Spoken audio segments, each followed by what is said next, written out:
반갑습니다. 저는 이 금곡에서 태어났습니다. 그리고 여기에서 쭉 생활을 하다가 27살인가요? 그때 제가 교육전도사로 사역을 나갈 때까지 이곳에서 살았습니다. 2003년에 학위를 마치고 돌아와서 지금 가르치는 사역을 학교에서 하고 있습니다. 그러나 어떻게 보면 부족하고 못난 저의 신앙과 저의 인생관이 형성된 곳은 바로 이 금곡교회입니다. 저는 늘 그래서 마음속에 제 마음의 고향이 어머니처럼 감사한 마음으로 또 자랑스럽게 금곡교회 출신으로서의 저의 정체성을 갖고 있습니다. 특별히 우리 담임 목사님께서 새로 부임하셔서 또 제자 훈련을 통해서 더욱 뜨겁게 세워져 가고 있다고 제가 알고 있습니다. 하나님의 놀라운 축복이 우리 금곡교회와 함께 하시기를 바랍니다. 저는 유치원 시절에 금곡 옆에 가면 어룡이라는 마을이 있었습니다. 지금도 아마 있을 겁니다. 거기에 어룡 유치원이라고 있었습니다. 그곳에서 유치원을 제가 다니고 또 금곡 초등학교를 다녔는데 늘 저희들이 항상 다니는 그 소풍을 다니는 그 단골 메뉴가 바로 금곡능이었습니다. 저는 궁금해서 아침에 좀 일찍 출발해서 금곡능에 일찍 가가지고 차를 대고 거기서 잠깐 산책하면서 좀 기도를 했었는데요. 가보니까 역사 문화관이 새로 생겨 있더라고요. 그리고 2009년에 유네스코 문화유산, 세계문화유산으로 등재가 되어서 거기 돌로 이렇게 아주 멋있게 해놓은 것을 볼 수가 있었습니다.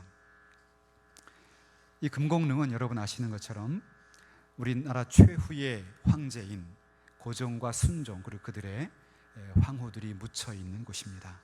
아주 역사적인 곳이죠. 세계적인 문화유산입니다. 근데 저는 명성황후를 생각해 봅니다. 그래도 한 나라의 황제의 황후였는데 그는 우리 조선 말에 일본과 러시아의 그 서로 조선을 둘러싼 그런 싸움 속에서 민비는 러시아의 편을 들었습니다. 그러니까 일본이 뒤에서 불황배를 보내가지고 그것도 경복궁 궁 안에서 한나라의 황후를 무참하게 칼로 죽이고 그리고 그 시신을 그 뒤뜰에서 불에 태우는 그런 수모를 당하기도 했습니다. 이에 아내를 잃었던 조선은 너무나 무서웠습니다. 독살될 줄 모르기 때문에. 그래서 그는 고종 황제를 선교사님, 헐버트 선교사님을 비롯한 선교사님들이 순서를 돌아가면서 왕의 침실을 불침번을 서서 지켰습니다. 또한 고종 황제는 선교사님들의 사모님들이 보내오는 그 음식만 믿을 수 있다고 그래서 자물쇠로 채워서 음식이 들어오면 그거를 문을 열고 자물쇠를 열고 그 음식을 먹으면서 살았던 역사 기록이 남아 있습니다. 어떻게 보면 이 민족은 참 불쌍한 민족이었습니다.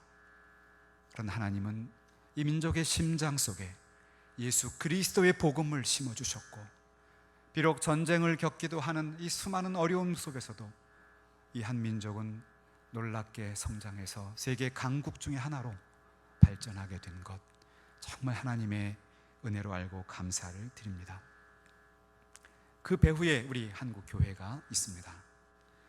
그래서 제가 기억할 때 1990년대 초까지만 하더라도 비록 본인들은 바빠서 교회에 못 나간다 하더라도 자신의 자녀들은 주일학교에 중고등부에 보내는 부모님들이 많이 계셨습니다.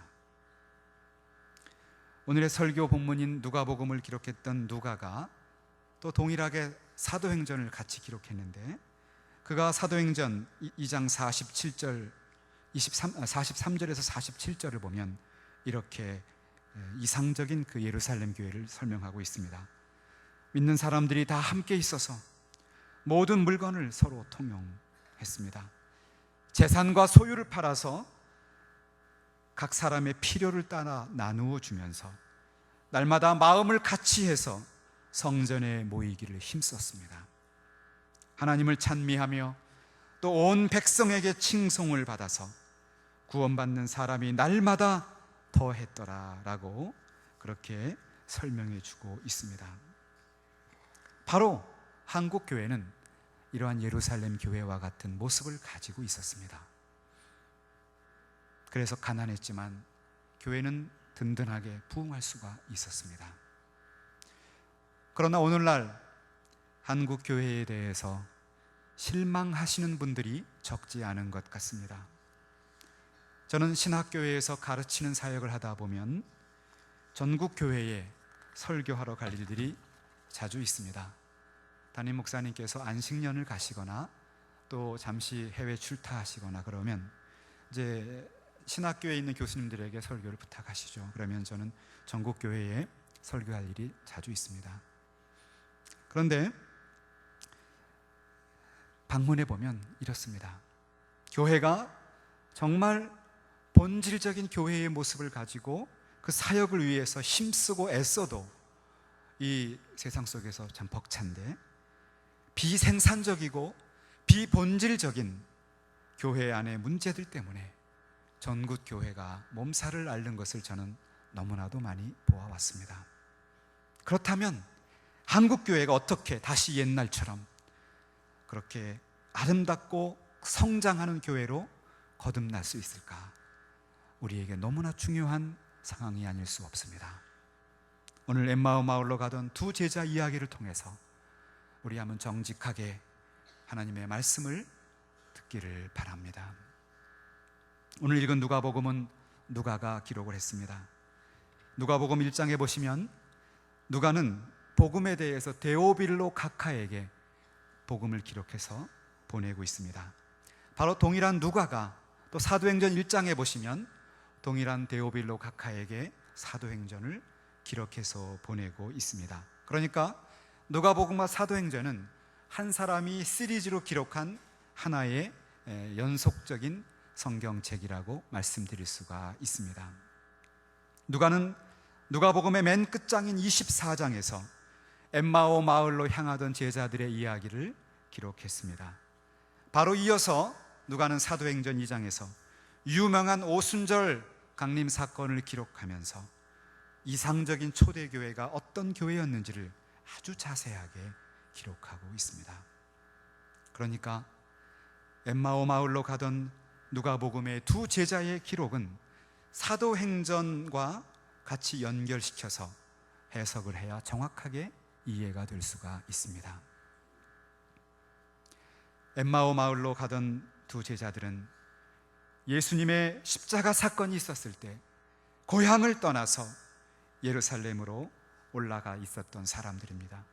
말하자면 예수님께서 예루살렘에 입성하실 때에 함께 갔을 정도로 뜨겁고 열정적인 제자들 중에 2명이었습니다. 이 사건이 발생한 날은 예수께서 부활하신 바로 그날입니다. 그날 새벽에 여인들이 예수님의 무덤을 찾아갔다가 천사로부터 예수님의 부활하신 사건을 듣게 되었습니다. 그래서 그들은 10절에 보시면 사도들에게 그 사실을 말했습니다. 그러나 11절에 사도들은 허탄한 말로 듣고 믿지 않았더라고 말하고 있습니다. 단지 베드로만 무덤에 달려가서 놀랐다, 요 정도만 기록하고 있습니다. 이 엠마오로 가던 제자들은 13절에 보시면 예수의 부활 이야기를 들었지만 믿지 않았던 사도들과 함께 있었던 많은 제자들 중에 2명입니다.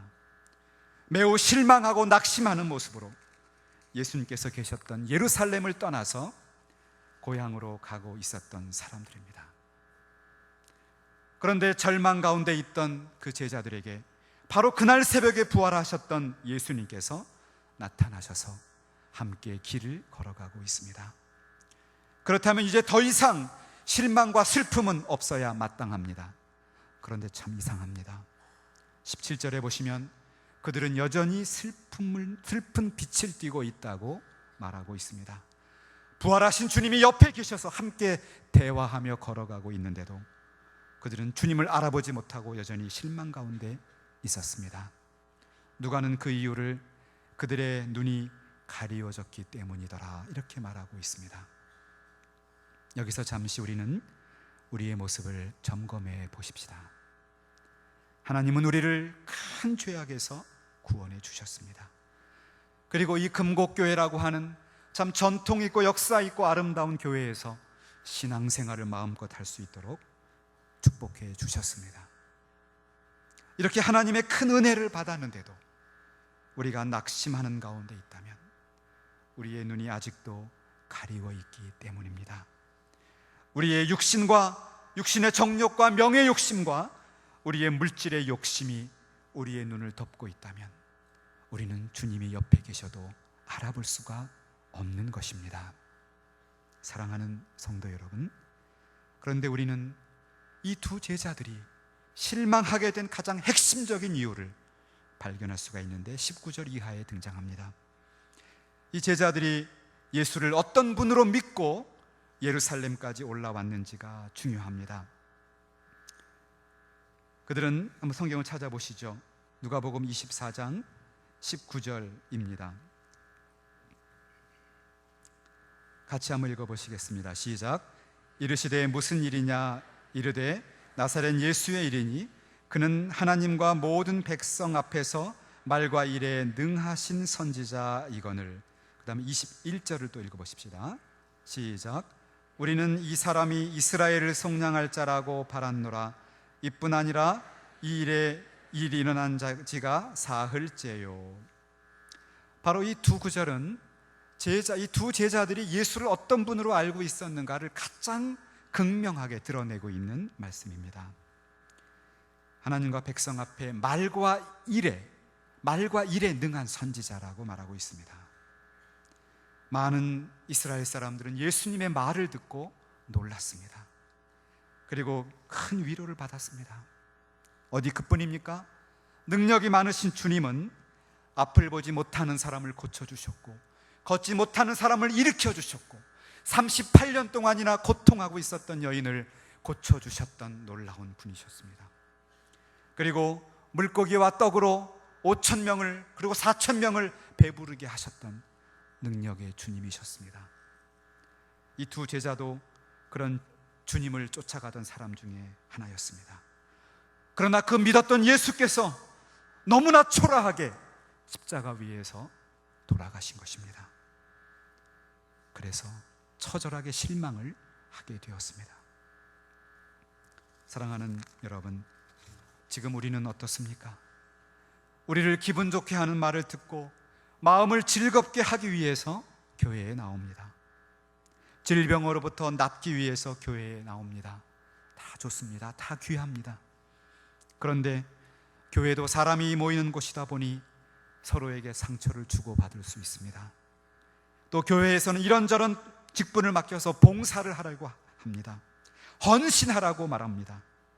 그러면 그게 쉽지가 않죠. 요즘 같은 한국 시대 5일 근무제에 토요일과 주일날은 얼마나 황금의 연휴입니까? 들로산으로 가고 싶습니다.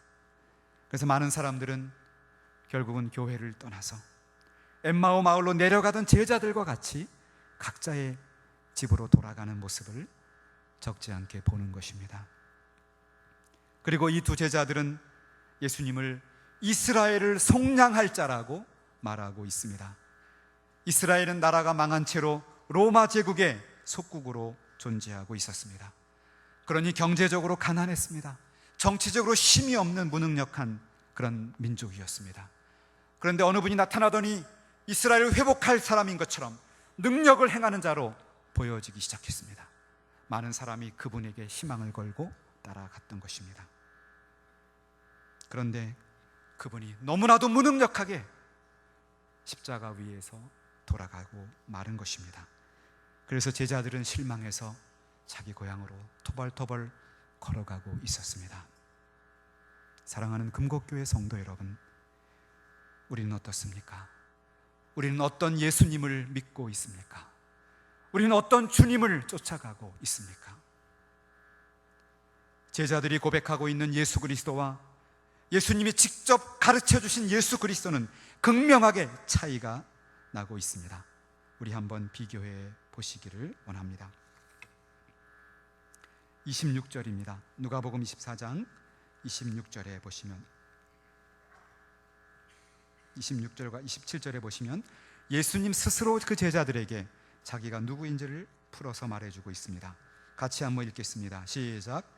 그리스도가 이런 고난을 받고 자기의 영광에 들어가야 할 것이 아니냐 하시고, 이에 모세와 모든 선지자의 글로 시작하여 모든 성경에 쓴 바 자기에 관한 것을 자세히 설명하시니라.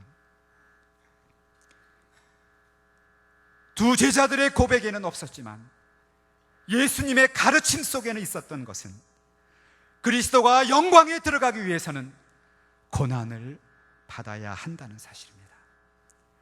영광의 주로 나타나기 위해서는 반드시 십자가의 고난의 주가 되어야만 우리를 구원할 수 있다고 하는 사실을 예수님이 말씀해 주셨습니다.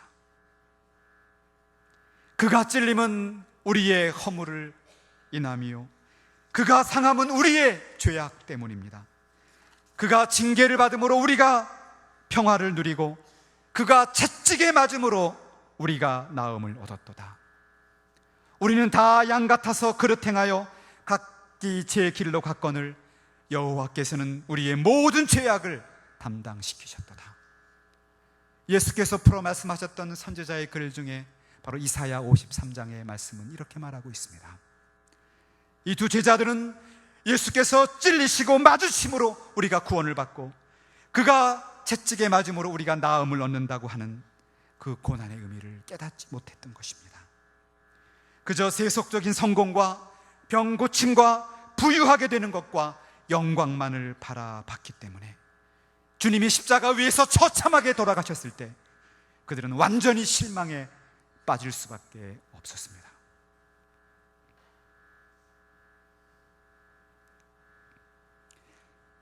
사랑하는 성도 여러분, 저희 집에는 토끼 2마리를 키우고 있습니다.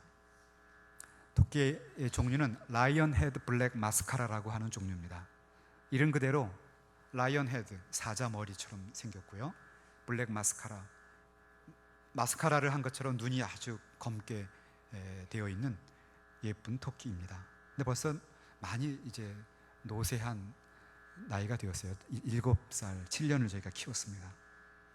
제 딸이 그 이름을 미니라고 지었는데요, 이 미니는 우리 그 출입문, 아파트 출입문 앞에 바로 이렇게 있는데 우리들이 들어가고 나갈 때마다 막 놀라서 반짝반짝 뛰어다닙니다. 혹시라도 먹을 것이 있나 기대하고 있는 것이죠. 그러다 저희가 그냥 지나치면 참 서운한 표정을 짓는 것을 이렇게 엿볼 수가 있었습니다. 위키 백과사전을 보시면 이렇게 말합니다. 실망이란 무엇인가? 실망은 어떤 생물이 기대하고 있던 것, 특별히 자기에게 득이 되는 일이 일어나지 않을 때 느끼는 감정이다, 이렇게 말하고 있습니다. 제자들이 바로 이러한 실망을 하고 있는 것이었습니다. 우리 한국은 2012년 GDP, 즉 국내 총생산량이 무려 1조 1635억 원에 다다릅니다. 이것은 OECD 국가 중에서 15등에 해당되는 경제 대국을 의미합니다. 물론 아직도 빈부의 차이는 남아 있습니다. 그러나 옛날처럼 절박한 가난은 많이 줄어드는 것이 사실입니다. 그런데 한국이 가난할 때는 교회가 부흥했습니다. 그러나 한국이 점차 경제적으로 잘 사는 나라가 되어가면 갈수록 급격한 세속화 속에서 교회는 오히려 더 큰 어려움을 경험하고 있는 것을 우리가 보게 됩니다. 내가 왜 예수를 믿어야 하는지, 교회에 왜 나가는지, 그 근원적인 목적을 다시 한번 점검할 때가 되었습니다. 성도 여러분, 만약 여러분들이 정말 정직하게 예수를 믿으려고 하는데 고난이 찾아온다고 하신다면 감사하고 기뻐하시기를 바랍니다. 그런 고난의 과정을 겪어야 영광스러운 성도의 모습으로 나타날 수가 있기 때문입니다. 그래서 욥도 이유를 알 수 없는 고난을 당한 이후에 내가 정금같이 나오리라 고백했던 것입니다. 그럼 우리는 어떻게 고난을 받아야 할까요? 특별히 종교의 자유가 주어지고 삶의 질이 높아진 오늘 시대에 고난을 받는다는 것은 무슨 의미를 갖는 것일까요? 그 해결의 실마리를 우리는 바울에서 볼 수가 있습니다. 바울은 고린도후서 4장 10절에서 이렇게 말합니다. 우리가 항상 예수의 죽음을 짊어짐은 예수의 생명이 또한 우리 몸에 나타나게 하려 함이라. 우리 몸에 예수의 생명이 나타나게 하기 위해서는 예수의 죽으심을 우리 몸에 짊어지라고 말하고 있습니다. 내 자아가 예수 안에서 죽어야 합니다. 그래야 우리가 생명 가운데 나타날 수가 있습니다. 바울이 갈라디아에서 말하고 있는 것처럼 내가 그리스도와 함께 십자가에 못 박혔나니 그런즉 이제는 내가 사는 것이 아니라 내 안에 예수께서 사는 것이라. 이제 내가 육체 가운데 사는 것은 나를 위하여 자기 목숨을 버리신 예수 그리스도를 믿는 믿음 안에 사는 것이라. 이러한 예수와 함께 죽고 예수와 함께 사는 신앙의 본질을 우리가 다시 회복해야 할 것입니다. 그래야 나도 살고 우리 가정도 회복되고 한국 교회가 다시 살아날 줄로 믿습니다. 그런데 여러분, 실망하고 슬퍼하면서 주님이 계셨던 예루살렘을 떠나버리는 제자라면 참 한심하지 않습니까? 예수님이 얼마나 수없이 내가 십자가에 못 박혀 죽을 것이다 예언을 했습니까? 그런데도 그거 다 잊어버리고 실망해서 고향으로 돌아가는 이 철없는 제자들, 아마 저와 여러분 같으면 뒤에 쫓아가서 꿀밤을 한 대 때리면서 아직도 정신 못 차리냐고 그렇게 할 것 같습니다. 그런데 오늘 본문을 잘 보시기 바랍니다. 누가복음 24장 15절을 보시면 예수께서 가까이 이르러 그들과 동행하고 계십니다.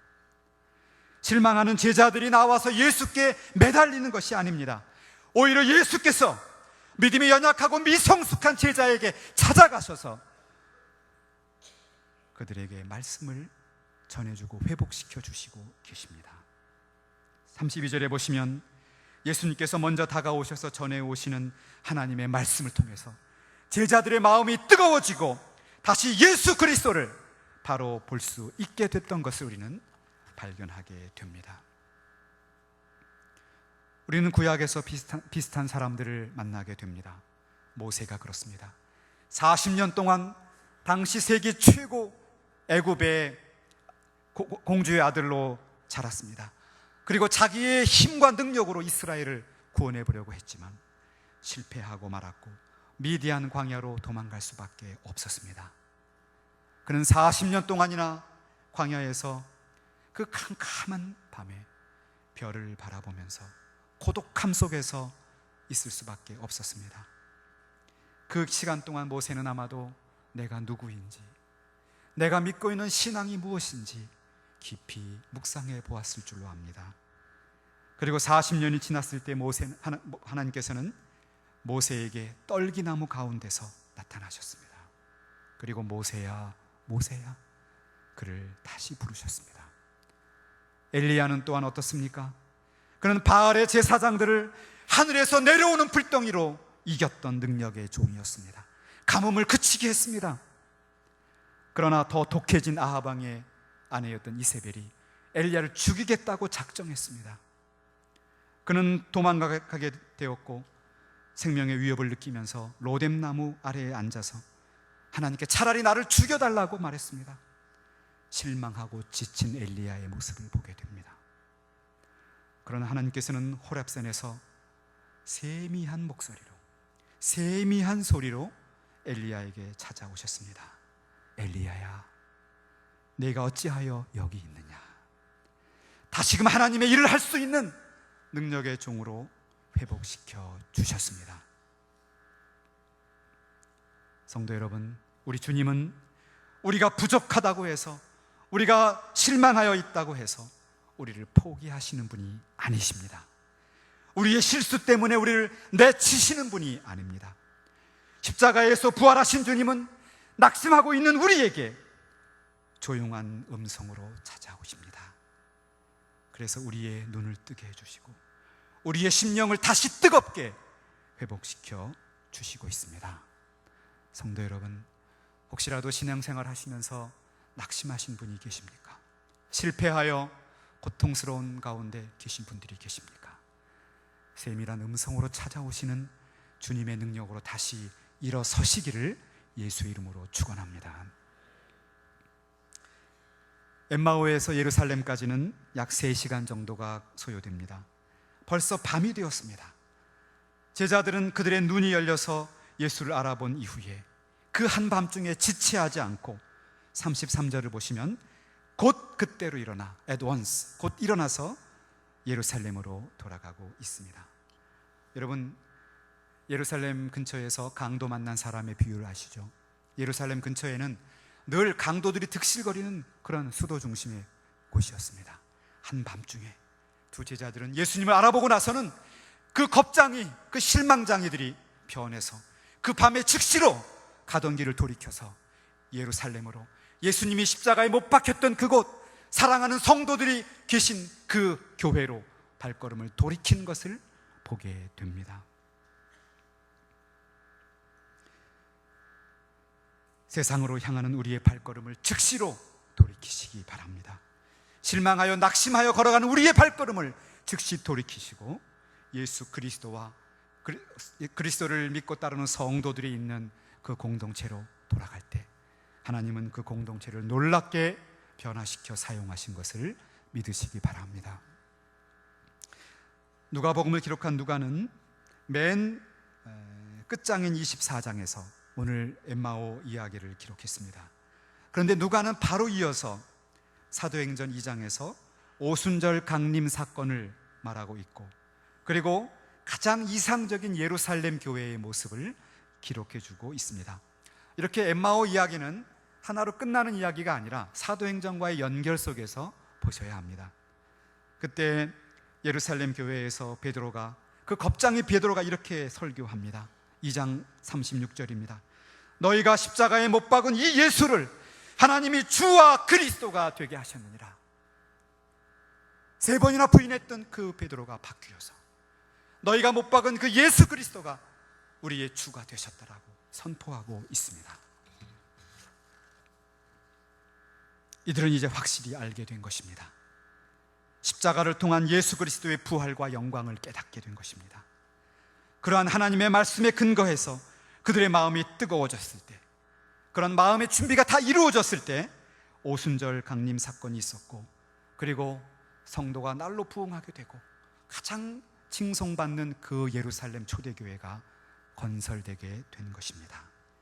이제 그 교회는 더 이상 낙심하여 무기력한 교회가 아닙니다. 더 이상 세상 사람들의 조롱을 받는 교회가 아닙니다. 2장 47절에 보시면 하나님을 찬미하며 온 백성에게 칭송받는 교회, 그래서 주께서 구원받는 사람을 날마다 더하게 하시는 놀라운 능력 있는 교회가 된 줄로 믿습니다.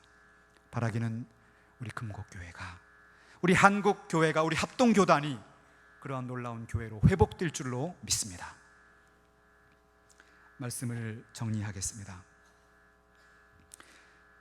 몇 달 전에, 오래전에 정리하지 못했던 책장을 정리했습니다.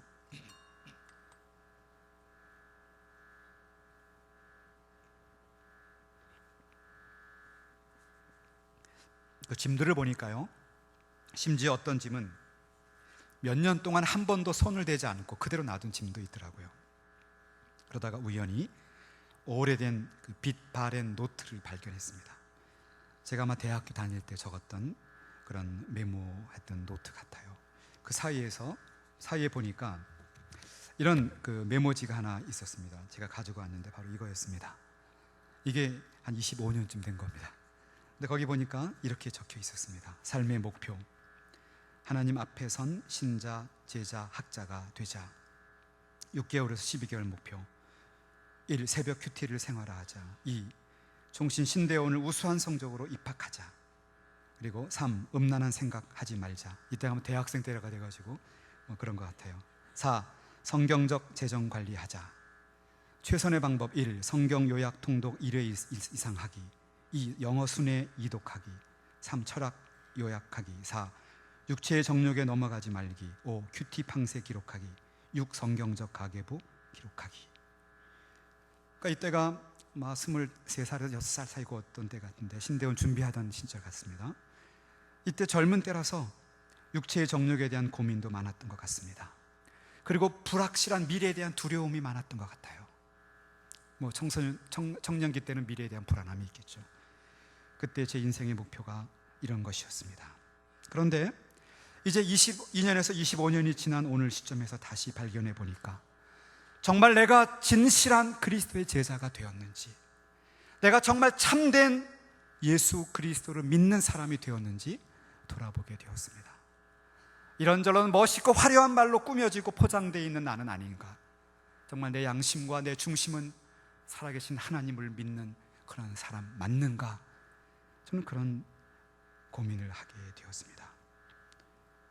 언젠가 그런 이야기가 있었죠. 나는 사람이 아니문이다, 뭐 이런 유행어도 있었죠. 그런 말처럼 정말 기본 인간다운 인간은 되어 있는지, 그런 저의 모습을 돌이켜볼 시간이 있었습니다. 사랑하는 성도 여러분, 우리는 늘 이기적인 욕망을 쫓아 살 수밖에 없는 연약한 사람들입니다. 늘 넘어지고 실수하고 실패할 수밖에 없어서 엠마오로 돌아가 버리는 그런 사람들이 바로 저와 여러분의 모습입니다. 그러나 우리 주님은 그런 우리를 찾아오십니다.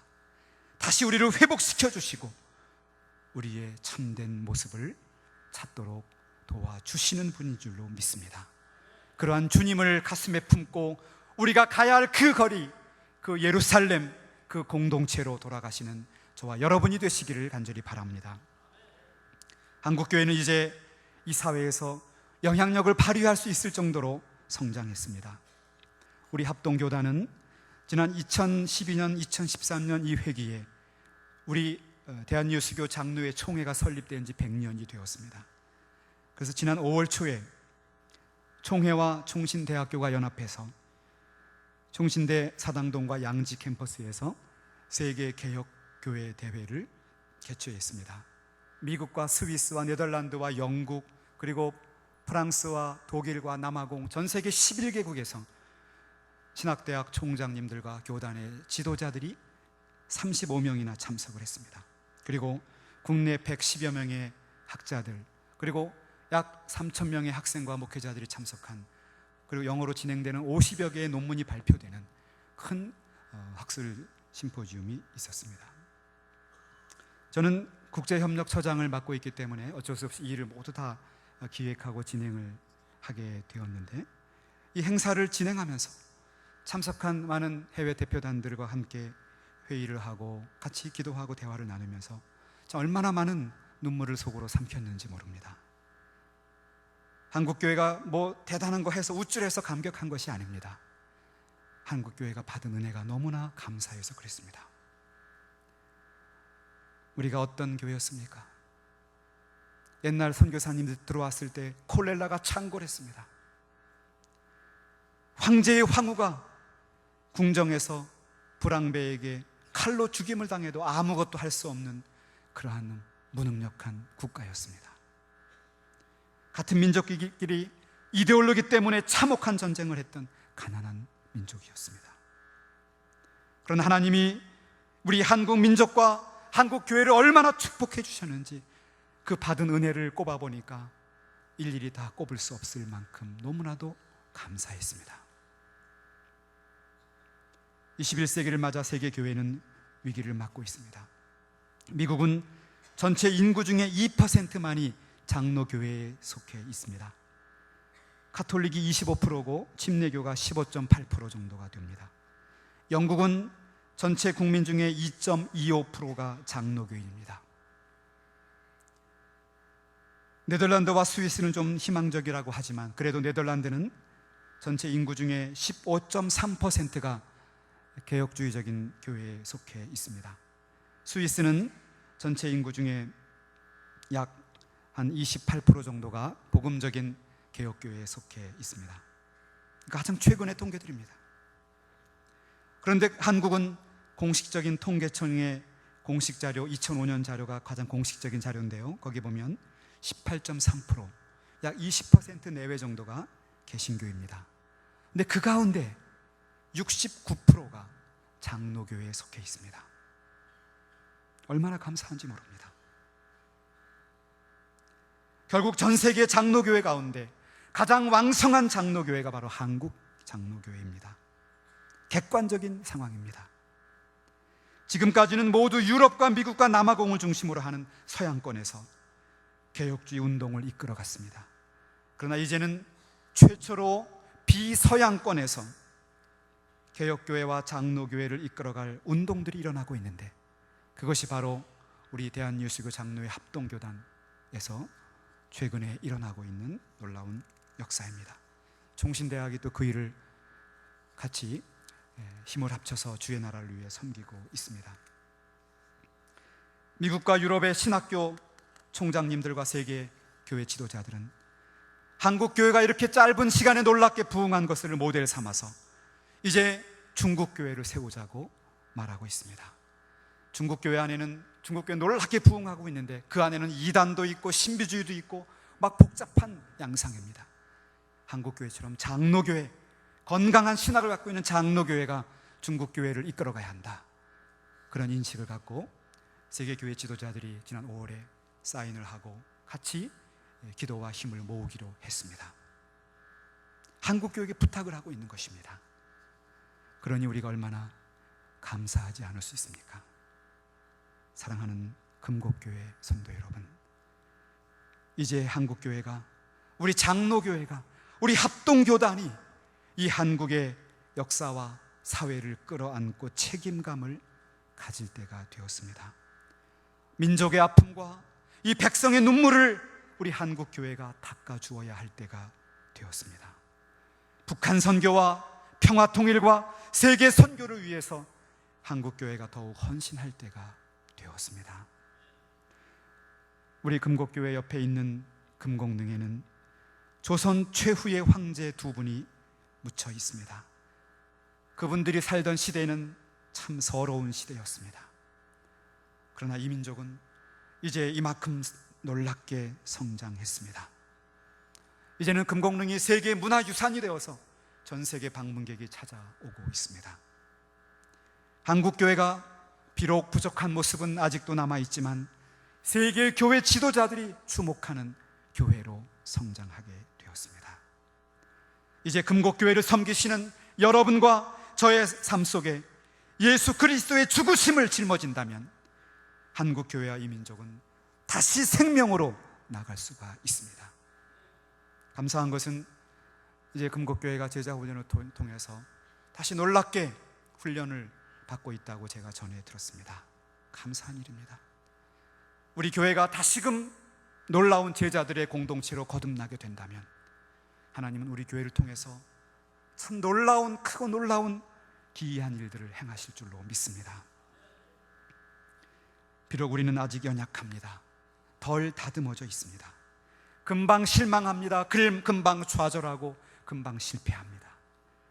그러나 예수님은 그러한 우리를 다시 찾아오시고 다시금 십자가의 복음의 의미를 설명해 주시고 다시금 우리를 회복시키실 때 그 예수님의 말씀으로 우리 심령이 다시 뜨거워져서 우리의 마음이 뜨겁지 아니하더냐, 이러한 마음을 가지고 회복된 모습으로 주의 자녀의 삶을 살아갈 때 여러분의 가정을 통해서, 여러분의 생업을 통해서, 우리 교회를 통해서 주의 영광이 온 땅에 충만하게 되실 줄로 믿습니다. 그러한 일을 위해서 우리가 다시금 우리가 어느 곳에 가든지 그곳이 바로 하나님의 나라요, 우리가 어느 곳에 가든지 예수와 함께 동행하겠다고 하는 그런 자세를 가지고 주님의 제자의 삶을 살아가시기를 간절히 바랍니다.